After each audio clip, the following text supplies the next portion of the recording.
And talking more March Madness, in the house is Wes Torres, head coach of the Midland High girls basketball team. Thanks so much for joining us. Yes, thanks for having me. Let's talk a little March Madness. Who did you have in your Final Four? Let's start with that. I believe I had Duke, Kentucky, Villanova, and Wisconsin. Yeah, I think a lot of people had Villanova. Obviously, the 1 seed, they're already out of the mix. Let's talk about some of these Big 12 teams. You know, Texas, Baylor, getting beat right out of the gate. Did that surprise you? It did. You know, I'm a Big 12 fan. Obviously, yeah. I've been fortunate to coach a couple of guys that have played in the Big 12 at Texas, at Oklahoma, and just currently at Oklahoma State, and Michael Cobbins.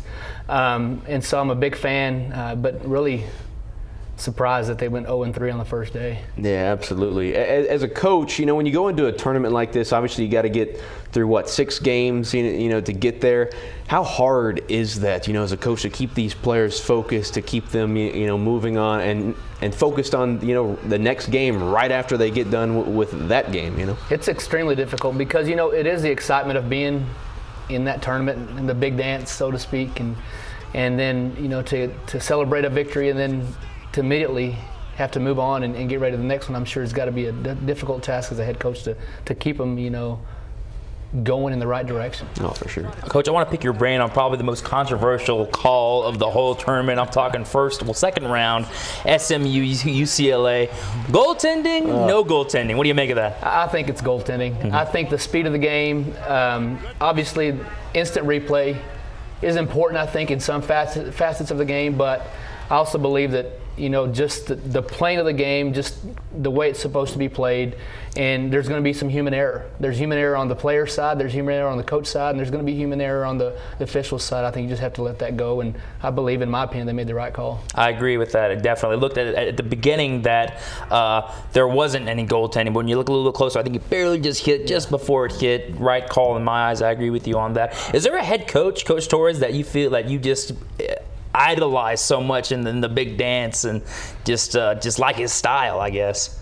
You know, this is funny. I like Shaka Smart. I've been given a hard time in our you know, as soon as it's been a couple of years, the first time they made their he made his first appearance in the big dance.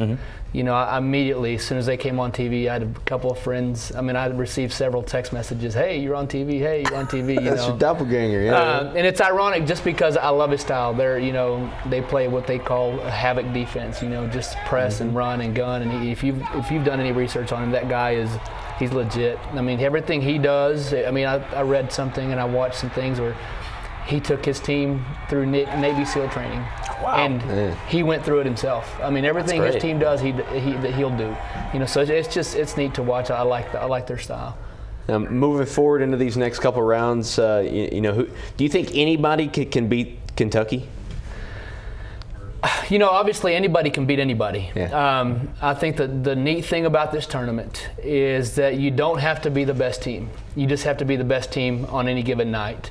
That said, Kentucky's size inside, you've got to have a team that's you know, big enough that can match up with their bigs. Sure. And then at the same time be able to contest their three-point shooters, you know, and the Harrison twins. Those guys are just they're a complete team. They're probably one of the most unselfish teams I've watched in college basketball in a while. To be as talented as they are, knowing that, you know, there's going to be some one and dones. You know, obviously the Harrison twins have been there a couple of years, and there's a couple other players that have been there a couple of years. Cauley Stein. Yeah, Cauley Stein's been there 2 years. You know, so it's neat to watch that. For sure. But is there a team? Do you think there's a team that can hold their ground anywhere? You know, I actually have Kentucky and Duke facing off in the national championship. I don't blame you. I think Okafor. Yeah, he'd have to have a big game. It's going to be tough inside. I think more defensively is where I feel like teams have got to be able to, you know, stop their big guys. You know, when you have to double, then you create those open shots for those shooters, and you're just gonna have a tough time winning. But no, I really don't think anybody can beat them. Let's talk about what's coming up in July. The Texas Girls Coaches Association naming you the Class 5A and Class 6A All-Star Coach. You know, for the girls' side, that's got to be an awesome honor for you. It is, absolutely, totally unexpected. I think there are probably a lot more coaches out there that are more deserving of this honor, and but I take it, and obviously being voted on by peers and nominated by peers, it's a big honor and something that I don't take for granted. That's for sure. It's very humbling, and at the same time, don't you have a player joining you on that, huh? I do, Aubrey Elliott. You know, we have exit interviews every year with every player in our program, and Aubrey Elliott was my first player one of my first players to meet with, and it was an emotional meeting, just because it was the last time I was going to get to really sit down with her. You know, she goes on and stars in softball and does a great job out there for Coach Vines, but it's tough. Even though I've only been here 2 years, she's a player that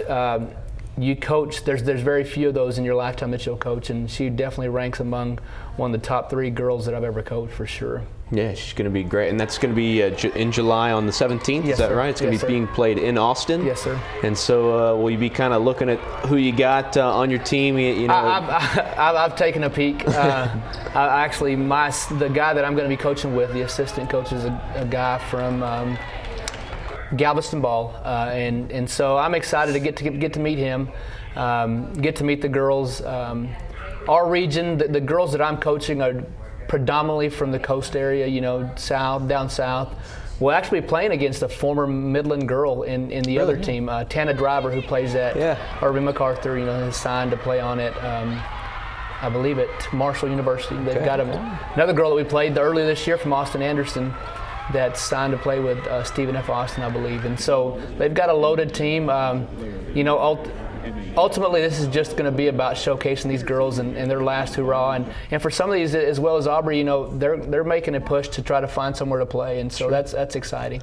Okay, awesome. Well, thanks so much for joining us. No problem. Congratulations on being named for the Class 5A and 6A, you know, All-Star coach. That's great, and we'll see if your bracket holds up with Kentucky and Duke. All right. The Wire will return right after this, right here on CBS 7. We're talking Tech baseball next.